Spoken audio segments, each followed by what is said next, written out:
أعوذ بالله من الشيطان الرجيم. بسم الله الرحمن الرحيم. ولو بسط الله الرزق لعباده لبغوا في الأرض ولكن ينزل بقدر ما يشاء إنه بعباده خبير بصير.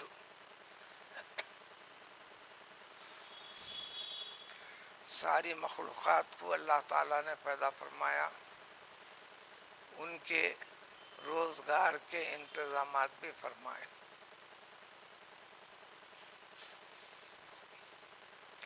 حضور اکرم صلی اللہ علیہ وسلم حضرت عبداللہ ابن مسعود رضی اللہ تعالیٰ عنہ کے ساتھ نکل پڑے صحرا کی جانب، ایک وادی کی طرف جو نشیبی علاقہ ہوتا ہے، دو پہاڑیوں کے بیچ میں درخت ہوتے ہیں۔ وادی کے پاس رہ کر تنہا ابن مسعود رضی اللہ تعالیٰ عنہ سے فرمایا، تم آگے جاؤ، کیا دیکھتے ہو دیکھ کر آؤ۔ وہ گئے، کچھ بھی تو نظر نہیں آیا۔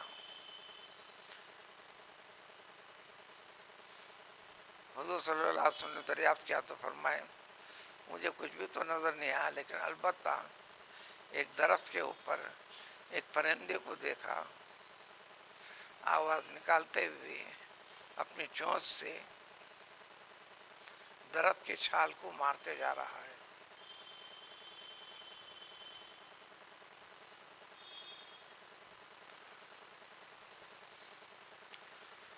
اسی درمیان میں دیکھا کہ پھر اس کے بعد ایک پتنگا اڑتے ہوئے آیا، اس کے چونچ کے قریب سے گزر رہا تھا۔ وہ پرندہ اپنی چونچ میں دبوچا کھا گیا۔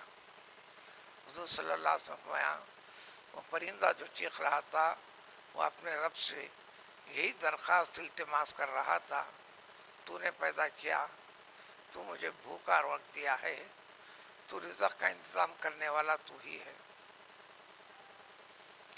تو اللہ تعالیٰ نے انتظام اس کے لیے کیا، ایک پتنگے کو اس جانب سے اڑوایا، اس کی غذا کا انتظام فرمایا، اور وہ اپنے آواز میں اپنے رب سے یہی دعا کر رہا تھا۔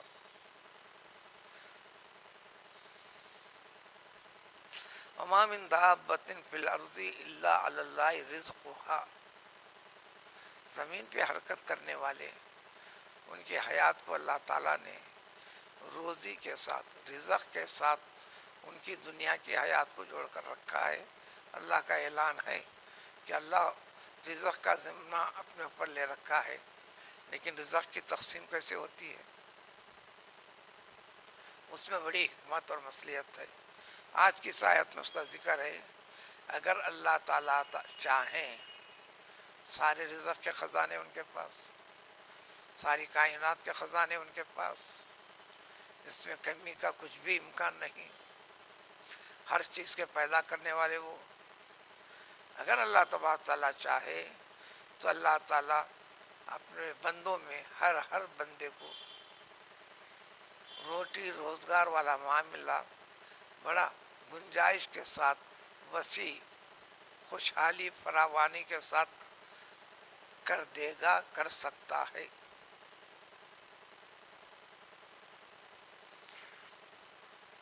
ایسا نہیں کیے تو بندوں کو سمجھا اللہ تعالیٰ نے، اگر ایسا کر دیتے ہوتے، جو کہ نہیں کیا، تمہارے رب کی حکمت اور مصلحت اس میں کس قدر بڑی ہے۔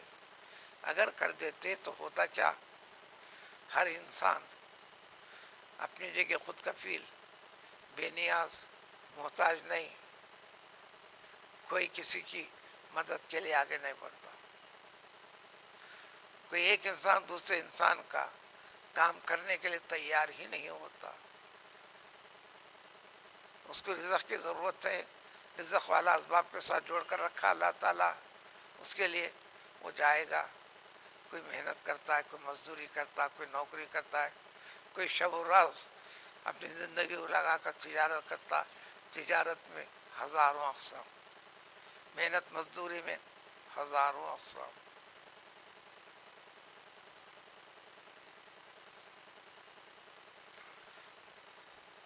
تو اگر یہ نہ رکھتے ہوتے اللہ تعالیٰ تو سارے کے سارے انسان باغی بن جاتے. کوئی کسی کو پوچھ کے دیکھتا نہیں، کوئی کسی پر رحم ترس کھاتا نہیں، زندگی کے مقصد کی حقیقت کو سمجھ نہیں پاتا. ایک بڑی حکمت و مصلحت کے ساتھ اللہ تعالیٰ نے انتظام کر رکھا ہے. کسی کو تو کبھی کچھ فاقے میں بھی لاتا ہے، پھر نعمت سے نوازتا ہے، پھر اسباب کو پیدا کرتا ہے. اس سبق کو سکھانے سمجھانے کے لیے سمجھانے والوں نے بہت سے انداز سے سمجھایا ہے. ایک قدیم بادشاہ کا تذکرہ ہے. بڑا ہوشیار وزیر تھا. بادشاہ کے محل کے اطراف جو مخصوص اوقات میں فقراء جمع ہوتے، تقسیم عمل میں آتی کچھ نہ کچھ. ایک مرحلے میں مٹھائی کے لڈو بنوا دیے گئے. بادشاہ نے کہا محل کے سامنے جتنے لوگ جمع ہیں تمام میں یہ مٹھائی جو لڈوں کی شکل میں ہے تمام کو تقسیم کر کے آ جاؤ. اسی اندازے پہ بنوائی گئی تھی جو کہ کوانٹیٹی معلوم بھی تھی. وزیر لے کر آیا تقسیم کرنے کے لیے. لوگوں کے سامنے سوال رکھا، دیکھو تمہارے لیے تقسیم کرنے کا حکم دیا ہے تمہارا بادشاہ، تمہارا حاکم، تم اس کے رعایا ہو، تم غریبوں کی مدد جو کرتے رہتے ہیں.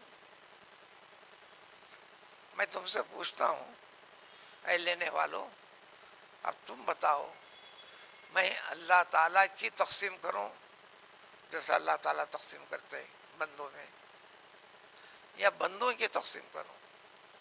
یعنی میں اپنی مرضی سے انسانوں کے لحاظ سے. لوگوں نے سوچا اللہ کی ذات سے بڑھ کر کون ہے؟ تو اکثر رائے لوگوں نے یہ دی نہیں اللہ کی تقسیم فرمائی ہے.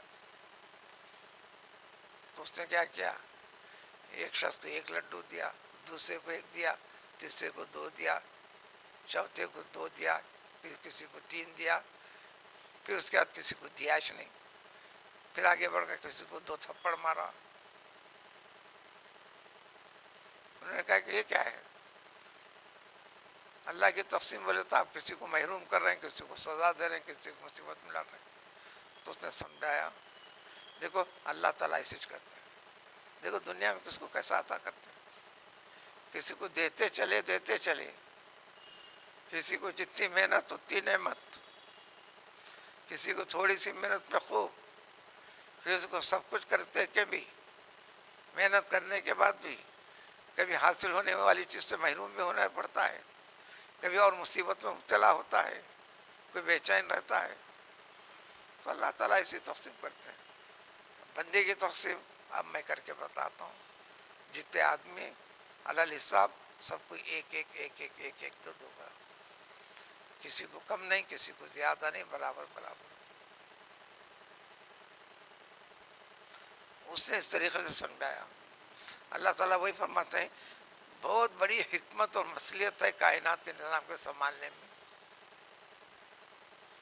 اور پھر جس کو بہت کچھ دیے ہیں کبھی زمانہ ایسا پھیرتے ہیں. پدرم سلطان بود ایک محاورہ ہے.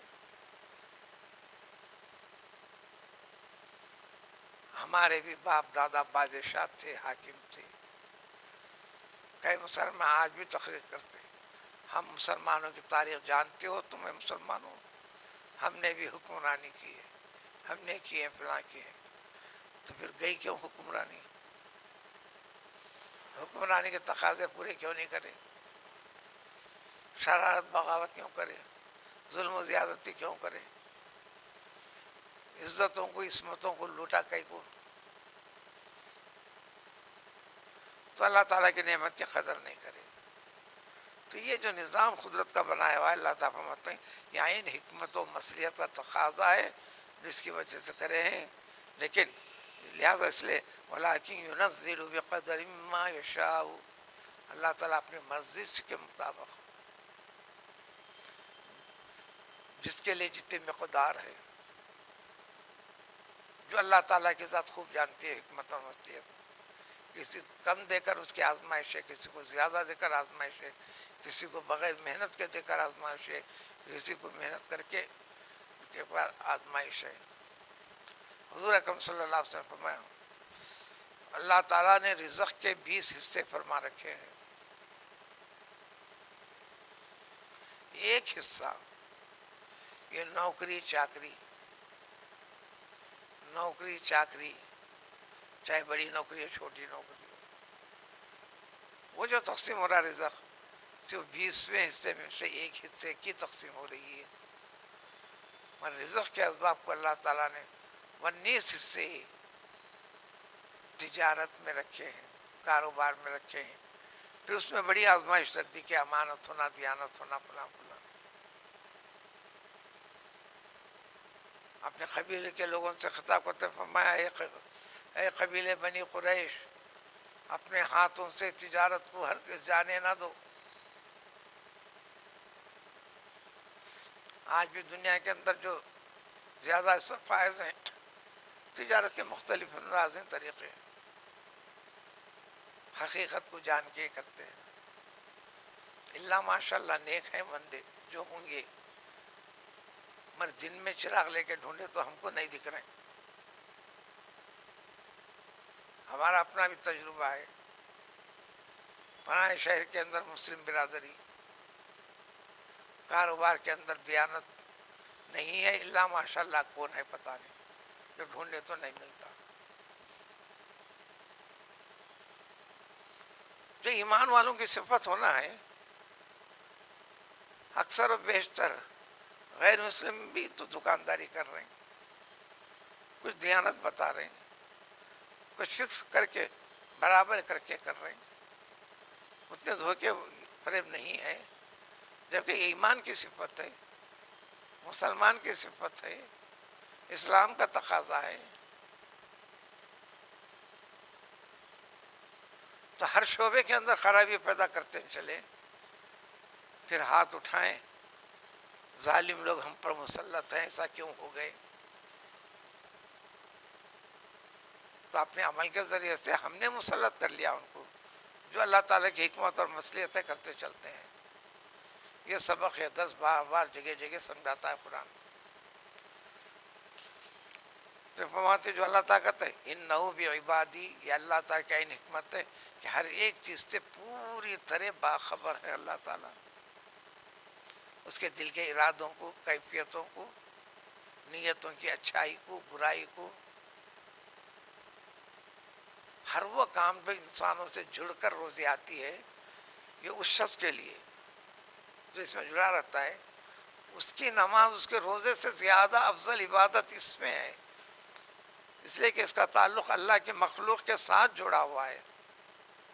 یہ کام اللہ کے مخلوق کے ساتھ جڑ کر پھر اللہ تک پہنچنا ہے۔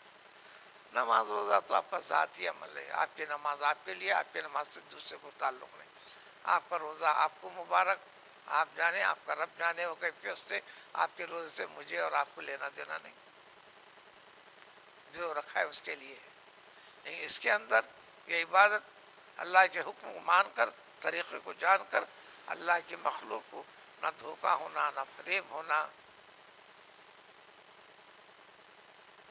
نہ اس میں کمی کرنا۔ واقعات کے ذریعے سے اس پہلو کو سمجھا دیا گیا۔ اب رزق کے معاملے کو اللہ تعالیٰ پانی وغیرہ کے ساتھ برسا کر رکھا ہے، اس حقیقت کو اب آنے والی آیت میں اس کی تفصیل آتی ہے، جو اس آیت کے تحت اس کی تفصیل کو پیش کیا جائے گا۔ سبحان اللہ بحمدہ، سبحان اللہ۔